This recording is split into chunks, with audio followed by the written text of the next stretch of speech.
ونعوذ بالله من شرور أنفسنا ومن سيئات أعمالنا من يهده الله فلا مضل له ومن يضلله فلا هادي له ونشهد أن لا إله إلا الله وحده لا شريك له ونشهد أن سيدنا وحبيبنا مولانا محمدا عبد الله ورسوله أما بعد فأعوذ بالله من الشيطان الرجيم بسم الله الرحمن الرحيم يا أيها الذين آمنوا كتب عليكم الصيام كما كتب على الذين من قبلكم لعلكم تتقون الله أكبر لا إله إلا الله والله أكبر لله الحمد الله أكبر لا إله إلا الله والله أكبر لله الحمد فقال الله تعالى في مكان آخر إن الذين اتقوا إذا مسهم طائف من الشيطان تذكروا فإذا هم مبصرون وقال الله تعالى في مكان آخر ويؤثرون على أنفسهم ولو كان بهم خصاصة الله أكبر لا إله إلا الله والله أكبر لله الحمد وقال النبي صلى الله عليه وسلم أن لكل قوم عيد وهذا عيدنا الله أكبر لا إله إلا الله والله أكبر لله الحمد وقال النبي صلى الله عليه وسلم وإذا كان يوم صوم أحدكم فلا يرفث ولا يسخب فإن ساب أحدنا قاتله فليقل إني امرؤ صائم وقال أبي هريرة قال رسول الله صلى الله عليه وسلم كل عمل ابن آدم إضاف الحسنة بعشر أمثالها إلى 700 ضعف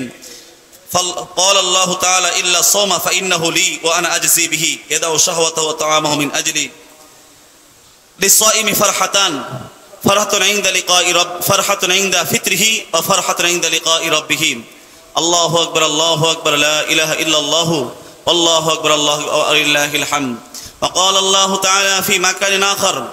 واعبد ربك حتى يأتيك اليقين وقال الله تعالى في مكان آخر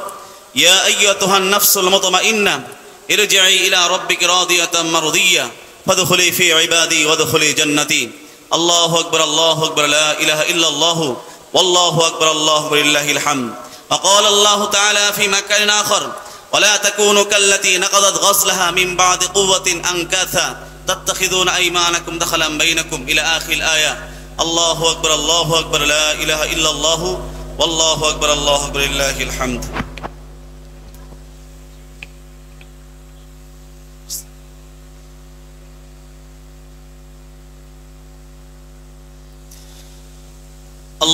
الله أكبر لا إله إلا الله والله أكبر لله الحمد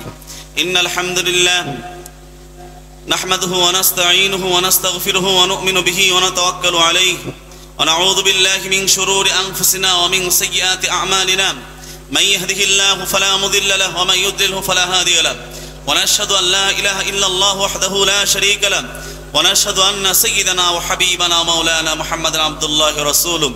أما بعد فأعوذ بالله من الشيطان الرجيم بسم الله الرحمن الرحيم إن الله ملائكته يصلون على النبي يا أيها الذين آمنوا صلوا عليه وسلموا تسليما الله أكبر لا إله إلا الله والله أكبر لله الحمد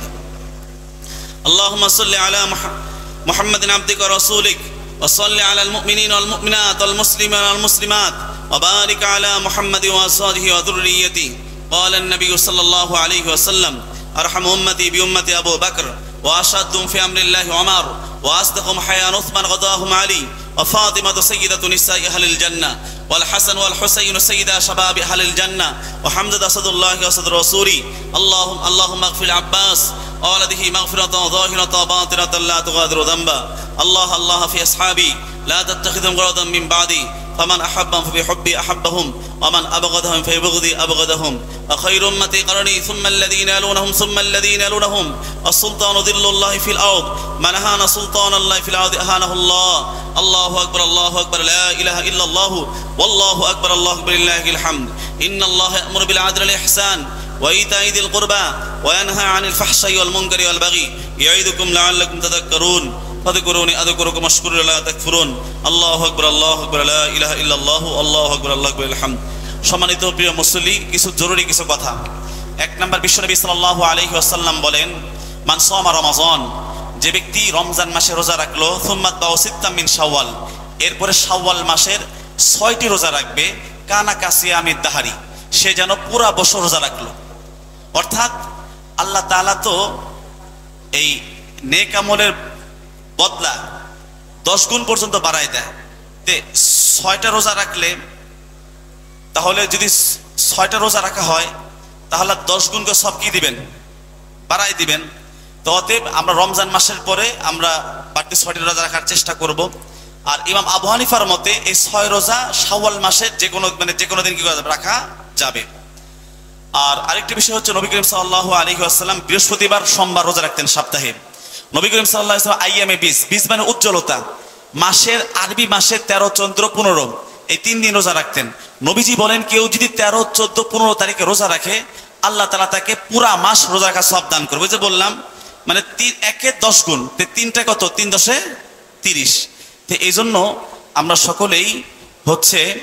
এই রোজাগুলো রাখার চেষ্টা করব। আর আমরা সকলে অত্র মসজিদের প্রতিষ্ঠাতা আলহাজ বীর মুক্তিযোদ্ধা মোহাম্মদ রফিক ইসলাম সাহেব, ওনার জন্য দোয়া করব। আর আমাদের এই মসজিদের কাজ অনেক বাকি রয়ে গিয়েছে। আমি আপনাদের কাছে উদাত্ত আহ্বান জানাবো, আজকে ঈদের দিন আপনারা সকলে সাধ্য মোতাবেক সর্বোচ্চ পরিমাণ দান বাক্স, আলাদা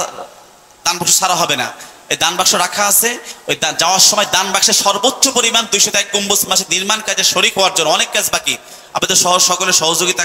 প্রয়োজন। সর্বোচ্চ পরিমাণ আল্লাহ খুশি করার জন্য আল্লাহর ঘরে দান করার